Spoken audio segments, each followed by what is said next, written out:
let's talk about a list that I'm excited to discuss, which is the most tradable players on the Dodgers roster. Bob Nightingale reporting that the Dodgers have had some exploratory conversations basically on one player in particular, Ryan Brasier, among others, I think was the language used. And this isn't a surprise. We look at the Dodgers roster. Their 40-man roster is currently full. They've allegedly come to an agreement with Kirby Yates, and whether or not they're going to try and string that along until they can open up a spot remains to be seen. Not to mention the 26-man roster is just about full, and they've got guys like Andy Pages and others who maybe Dalton Rushing, who would like to have the flexibility to get up onto that roster at some point. And so I put together a list of the most tradable players on the Dodgers roster. Now, here are my ground rules. I'm only talking about guys who are on the 40-man roster, and I'm only talking about guys who realistically could be traded. The Dodgers are not going to be trading good players off of this roster, I don't think, just for the sake of doing it. Like, we're not talking about starters. We're talking about role players more so. And the factors as far as where they rank on this list would be, does this guy open up a 26-man roster spot, which is far more valuable, or does this guy open up a 40-man roster spot? So number one on my list, Matt, and I'm going to give you a chance to react to each of these after I give you a profile, is the guy that Nightingale mentioned.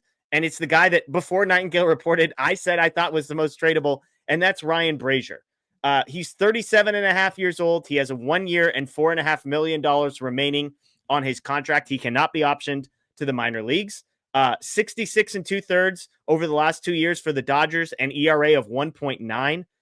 Last season, that was a 3.5 ERA. Here's why I have him number one on the tradable list. One, his salary is not prohibitive, so there's not a team in the league that can't afford him, and you wouldn't have to figure out sending money one way or the other. And from the Dodgers side, I think they would want to trade him because he has no options. All of the underlying stuff is trending down. The strikeout rate has gone down 2 years in a row. Velocity was down 1.5 miles last year on the fastball. And he's just not elite enough to justify a guy that has no options at the major league level. So Ryan Brasier, to me, is the number one most tradable Dodger. Your thoughts? Yes. I think when you frame it that way, like in that sense, yes, because of the contract, because of his production and what he's capable of doing. Yeah. And it does let me pause you real quick, because I'm glad you said this, because I meant to say this earlier. I'm not talking about the guys that we would most like to have traded. Right. I'm talking about, like, realistically, who could the Dodgers move off of the easiest? Right. Yeah, I think the only sort of hesitation that I have with this a little bit is uncertainty with Brusdar Graterol. Yeah. One, he is going, and to, in some sense, Michael Kopech, although I asked Brandon Gomes about it, and he said, he's throwing and things, we don't have reason for concern, I think is something like was part of his quote. And like I said at the time, you can choose to believe if that's just GM speak or if the Dodgers really are optimistic and things are fine with with Kopech. At minimum, Graterol is going to be out first half of the year. So that's another right-hander that you're not going to have. Kopech, again, wherever you want to fall on that side of the coin. I know where I sort of went, like I'm leaning one way more than the other. So trading Brasier would concern me a little bit in that regard, in that he's somebody that, he's obviously a right-hander, and he can, they trust him to face both right and left-handed hitters. Yeah. All that being said, the Dodgers have a crowded roster, and something has sort of got to give. And if spending on, Tanner Scott and Blake Trinan and all these guys means you trade Ryan Brasier, then yes, obviously that's a reality that we all accept and deal with. And Ryan Brasier, I would say, is a decent to good relief pitcher. And for $4.5 million, based on the 1 year deal, the numbers that have been thrown around on guys like Brasier, I think there's lots of teams out there that would probably be totally fine. Like, I don't think the Dodgers would have to send money. I think they'd be able to trade Brasier, maybe get a lottery ticket, that kind of a thing. But it does come down to roster flexibility. And a guy who, is probably projecting for like a 3.5 to 3.9 type ERA for the Dodgers, they're like, well, we got like 4 minor leaguers that we think we could get that from that may already be on the 40-man roster, whether it's an Edgardo Enriquez or even Jack Dreyer, who they protected. Here's number 2 on my list, Matt. I think this is the one that's going to make the most people mad. So I'm apologizing in advance. I know there's some people that typically frequent our chat that really like this player, but it's for many of the same reasons that Ryan Brasier, I think, might be the number one most tradable, as in most likely to get traded, combined with have interest around the league. Anthony Banda is number 2 on this list. And I know there's people that aren't going to be happy, but hear me out. So Banda is, I think, in many ways is Braiser light. What I mean is he's 31 and a half years old, so he's much younger, but he has no options remaining. I cannot stress how important it is to have relievers that have options. I already see it in the chat. People aren't happy about it, but stay with me here. I'm not saying I want Banda traded. I want to be clear. But if you're the Dodgers, a guy like Banda, who is as good as he is, and I'm going to tell you his story in just a second, that cannot be sent down to the minor leagues. That's a massive restrictive thing in an organization that values flexibility. He does have this year and 2 more of team control, so that's a difference between him and Brasier. He's making basically nothing. He had a 3.08 ERA last year, which is great. He's a left-hander, which is valuable. The Dodgers obviously signed Tanner Scott. He's a lefty. But I just want to remind people who, to be fair, none of us knew who Anthony Banda was 9 months ago. Let me tell you Anthony Banda's career story up until last year. 2021, DFA'd by the Mets. Pirates in 2022. Blue Jays, DFA'd by the Pirates in 2022. Blue Jays in 2022 as well. He got a minor league deal with the Mariners in 2022. He opted out. He had a major league deal with the Yankees and then was DFA'd again. A minor league deal with the Nationals in 2023, DFA'd again. A minor league deal with the Guardians last year, and then he was traded to the Dodgers. I'm not saying that Anthony Banda is not amazing. I'm just saying Anthony Banda would not be the first Dodgers pitcher to get claimed off the scrap heap, be really, really good for 3 or 4 months. And again, 3.08. So we're not talking like 1.9 ERA, 3.08 ERA. I'm just saying if the Dodgers are looking to make room in what is now becoming a crowded bullpen, I wonder if Anthony Banda is a name that has at least been discussed in their front office to say he has no options. Like if we need roster flexibility, we've got 6 relievers. He's the worst of the 6. Him and Brasier, the worst of the 6 who have no options. And I would include Vesia, who technically has options, but is much better. And so that's the case for why I think Banda might be number 2 on my list of most tradable guys. Well, I was watching the chat's reaction as you were outlining all the reasons why it would make sense. And I'm going to defer my participation on this one. So yeah, you're Jeff, just looking at the people and saying, yeah, you laid it out. Those are your thoughts. I think we could go on to the next guy. I want to be clear because I see Iris the disrespect to Banda. The disrespect here is 2 things. It has nothing to do with Banda, the person, and has everything to do with options. If he had options, I would not be saying this. Like, I don't think Anthony Banda is better than Michael Grove. But you know what? Anthony Banda is better than Michael Grove. But Michael Grove has an option. So Michael Grove can come up, and then he can go back down. And then he can come up when they need someone and go back down. And so Banda, on the flip side, is if whatever they have it. And we've seen again, I'm thinking of a guy who I'm going to say this name, and everybody's going to remember the end of his time as a Dodger, and they're going to say Jeff is hating on Banda. But remember what Phil Bickford looked like the first year that he was with the Dodgers. Bickford was awesome. You know what he was the second year? He was kind of the guy that got DFA'd like 6 times prior to becoming a Dodger. Now, Evan Phillips, opposite story. Evan Phillips has been awesome. So that's my case for Banda. I'm going to stop taking my punches and move on because the next one we're all going to agree on. Number 3 on my list is Chris Taylor. Chris Taylor's going into his age 34 season. He would be higher on this list if it was a list of guys that we wanted traded. I cannot emphasize this enough. This is not a list of guys we want traded. If so, Taylor would be one.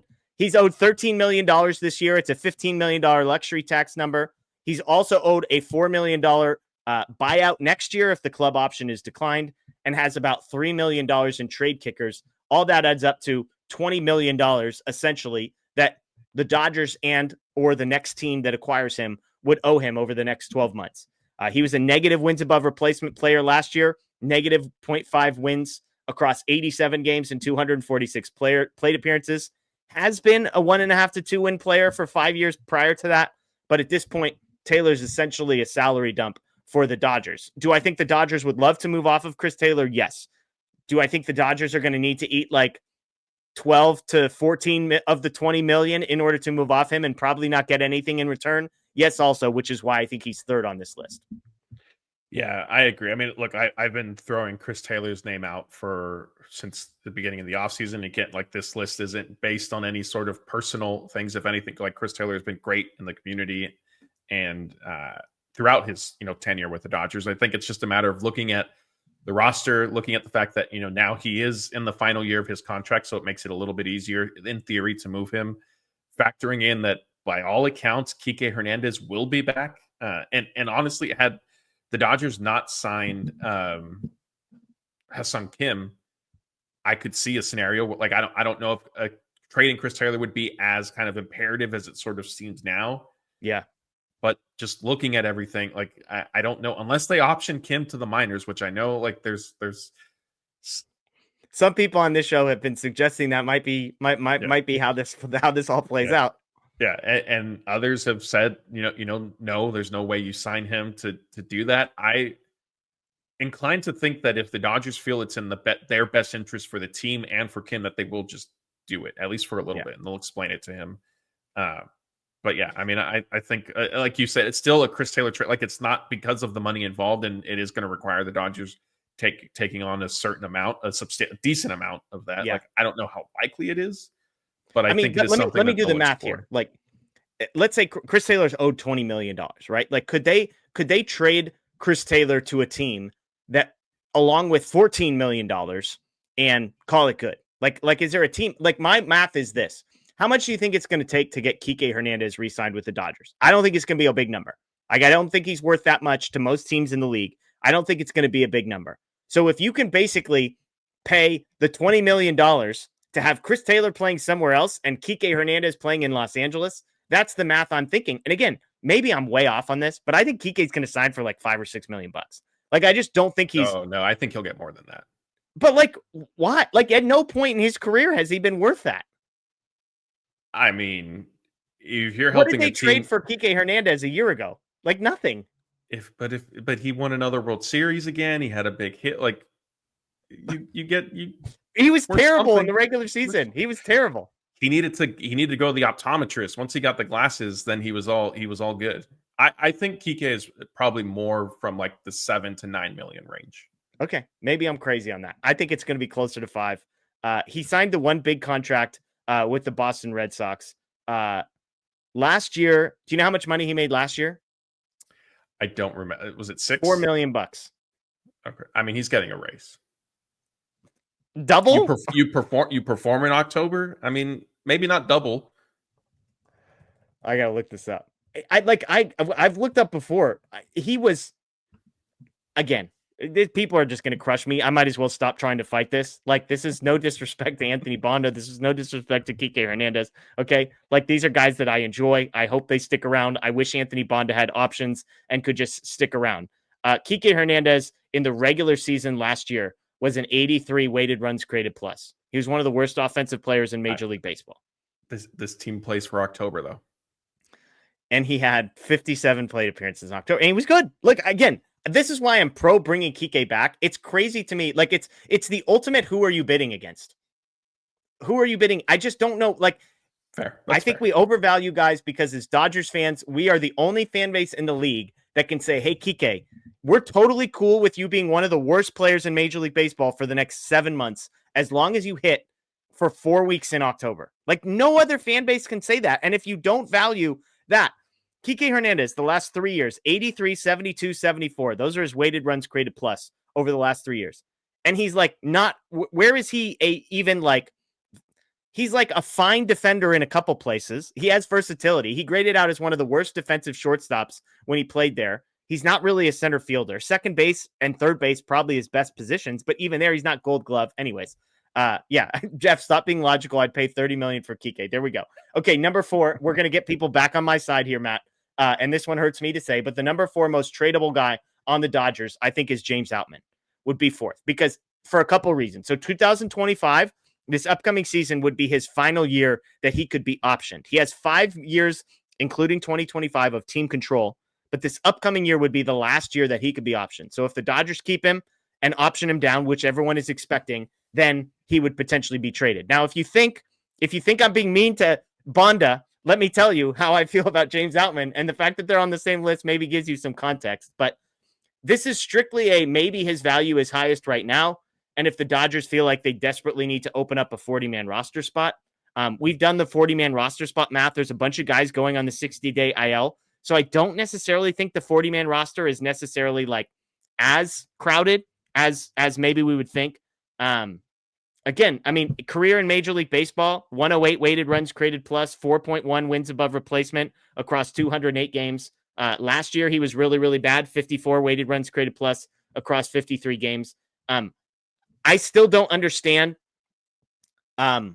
why there is as much vitriol towards James Outman as there is amongst Dodgers fans. But I also just look at the roster and I look at how Pages performed last year and where there are needs.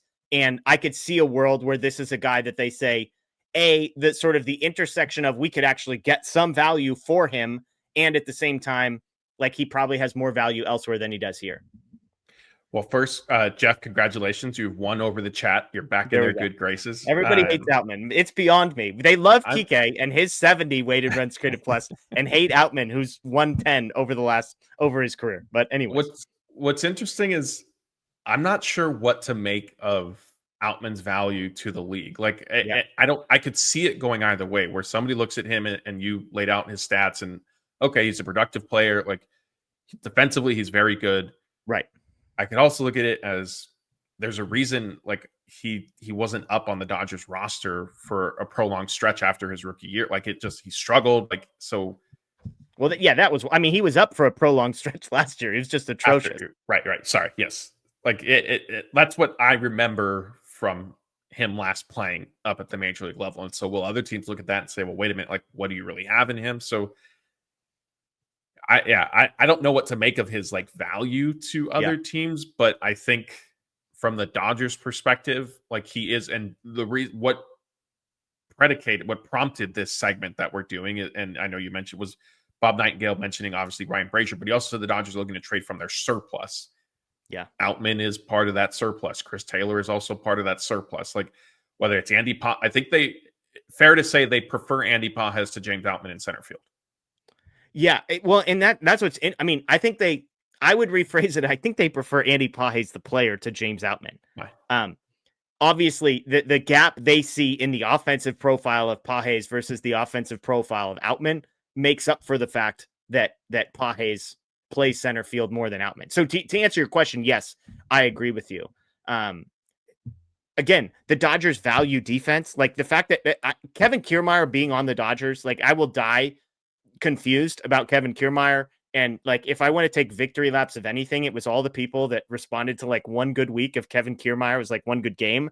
And it was like at worst, James Outman is Kevin Kiermaier. At worst, from a value perspective, is he as good at defensively as Kiermaier? No, but he's like at his worst, dramatically better than Kevin Kiermaier is offensively. And so with Outman, it's just a matter of what you believe. I just said like his career at the major league level, 200 games, he's a 108 weighted runs created plus. Now, I know the last 55 games we saw were really, really bad, but that also tells you a little bit about how good the first 150 are. And so he's an interesting test case because I don't think there's a 0% chance he doesn't make the Dodgers roster this year. Like, I think he's the type of guy that could he tweak a couple things and come back and sort of be making solid contact in the spring. And all of a sudden they're like, man, well, he can hold it down defensively. We don't exactly have good defenders in the corners, move Edman to second base. Like, I think there's a world where that happens. I think Pages is way more likely than James Outman, but that's why he's on my list. I think they would never trade Pages. And so I think Outman is at least tradable. And as we're going to see, I think once you get past the top three, this tradable list, there's a massive gap between the first three. And probably people would argue Braiser and Chris Taylor. And then after that, but Outman is fourth on my list. So fifth to me, though, Matt, is where it gets really, really hard. I wrote down three different names, and I don't think any of these guys are necessarily going to be moved, but I'll tell you who I put in number 5, and that was Hunter Fiducia. Again, this would open up a 40-man roster spot. Fiducia is the third catcher on the list, but I think he's the Austin Barnes succession plan. Like, I think he's just the guy that the Dodgers might potentially be comfortable just slotting into the backup catcher role for the foreseeable future. Now, if Dalton Rushing is actually going to play catcher, I'm skeptical he is, but if he's actually going to play catcher, then that throws things into the out of whack a little bit. But I think Fiducia's on this list. The other three guys I wrote were Michael Grove, of course, is going to be on this list. He does have options remaining, which I think is the key. I cannot overemphasize like how valuable that is to the Dodgers to have an option year. Grove has one left. The ERA is not very good. The FIP and the XFIP are better. I won't get into that because Matt, I just said a lot of letters. Matt doesn't understand. And then I think the other two names that are worth putting out here would be Dustin May, who's going into his final year of team control. He can actually be optioned, ironically enough, but he's got 1 more year of team control and then would be a free agent at the end of this year. And then Tony Gonsolin, who has this year and 1 more after it year of team control. But I just don't see yes, those are areas of quote unquote surplus from the outside, but I doubt the Dodgers are looking at their starting pitching and saying, oh my gosh, we have way too much starting pitching. So that's why I went with Fiducia over Grove, May, and Gonsolin. But give me your thoughts. Yeah, I mean, I agree with all 3 of those guys at some point. And look, like we're discussing this right now, the Dodgers could get to the middle of the season, realize that their starting rotation has stayed relatively healthy. The depth behind it has been relatively healthy. Let's look to trade a Tony Gonsolin or a Dustin May. Fiducia specifically, like he makes sense from the set. There just doesn't appear to be, unless much of a clear role for him, unless they are planning on, hey, like get through this 1 more season. I have of the mind that Austin Barnes will not be with the Dodgers once Clayton Kershaw isn't. I think the 2025 season is probably going to be it for Kershaw. So connecting those dots, I think you might have an open, because Dalton Rushing's not going to be the backup catcher, right? Like they're not going to, whether they plan to have him play catcher or not is, like you alluded to, I think is still publicly, like is still somewhat undecided. But at the very least, he's not going to come up and be a backup to Will Smith and sit on the bench for, 5-6 days out of the week. And so then does that become Fiducia? Do they want that for Fiducia? Or like there's always veteran catchers out there that you could go and sign and have them be a backup. So I think if they could find something that they feel is of value in a Fiducia trade, like they would be willing to listen to it. Because as you mentioned, like the other aspect to this is sort of selling high and at the right points. And that's why I know you upset a lot of people. That's why you had Banda on your list and stuff like and Braiser, although not as much. Everybody seemed to be in much more agreement with that one. But that is a factor, I think, with Fiducia. And look, and again, with Tony Gonsolin, Dustin, like if one of them performs reasonably well to begin the season, do the Dodgers look to trade if the circumstances are right? Obviously, if they're hurting for starting pitching, then they'll be glad they didn't move one of those guys during the offseason. But if they get to that point and they feel like, okay, now it's a sprint and we have enough to get there, do they try to move one of those 2 pitchers? Yeah, and to be clear, I like Dustin May, and I don't see any reason why you would trade Dustin May. I think you're better off hoping for the ceiling of Dustin May finally figuring itself out, and that might be as a bullpen arm, that might be as a starter. For me, there's no like the value. You're not going to get nearly enough value in return for Dustin May to justify trading out of your starting pitching depth and probably at the absolute basement of his value. I'm also on our show, maybe the high guy on Tony Gonsolin. Like he just performs and puts up numbers consistently, whether you like how he does it or not. And so I don't see either of those guys getting traded. So that's sort of how I came to that list. Just because I want to make sure this is coming through. The value of flexibility, the Dodgers have made abundantly clear. And constructing a major league roster is not as simple as who are the best 26 players and how do we fit them in the same place. If the Dodgers are going to a 6-man rotation, even with the Shohei Ohtani loophole, where once he's healthy, he does not count as a pitcher, and so they can essentially carry 14 pitchers, unlike every other team in the league. If you're going to a 6-man rotation, the taxing that is going to have on your bullpen, to have, especially at the beginning of the year when Shohei's not pitching, essentially 6 starting pitchers and only 7 relief pitchers, your relief pitchers are going to get burned with an 8-man bullpen. Now you've only got a 7-man bullpen. Like, I can't emphasize enough how much the 5th, 6th, and 7th guys on that list kind of need to be dudes that can go up and down and trade it out as needed. And so that's how I get to Braiser. And I know people don't like Banda, but that's the only reason Banda's name is on this list, is because I cannot emphasize enough how important flexibility is to a team like the Dodgers organizationally, but more specifically to how they've constructed this particular 26-man roster. Yeah, either that or there's going to be a lot of shoulder inflammation injuries this season with their relievers, because you're not going to be able to get through a season without having pitchers that you can relief pitchers specifically that you can option, multiple times throughout the year. And again, go through the guys that they have. Like Kopech can't be optioned. Scott can't be optioned. Trinan can't be optioned. Phillips can't be optioned. Yates, if he signs, can't be optioned. There's 5. Vesia is your 6th best reliever. How many relievers do the Dodgers, are they able to carry? Did we just talk about? Was it 7? There's 6. I didn't mention Braiser or Banda in that group. I didn't mention Edgardo Enriquez. I didn't mention Dustin May or, Kirby Yates. No, Kirby Yates is in there. He was my 5th guy. Okay, got it. So, okay. But with Vesey, I think you're at 6, and I think you only got 7 bullpen spots. Now, some guys are going to be injured. Michael Kopech might start the season on the injured list, depending on who you ask. And so, remains to be seen how that goes from there. So, let's shift gears. I'll get out of the spray of bullets for a little bit here. And look, I'm glad there's some discourse. I'm glad I say some things that people don't always like. I think that's, at least for me, when I go listen to a show, Matt, I want to listen to somebody who maybe 90% of the time says things I agree with. But if 10% of the time they're not saying things that are different or that make me think, then I don't know. That's the content I look for. So hopefully we got some people that are okay hearing somebody say something that is the different with that they're used to.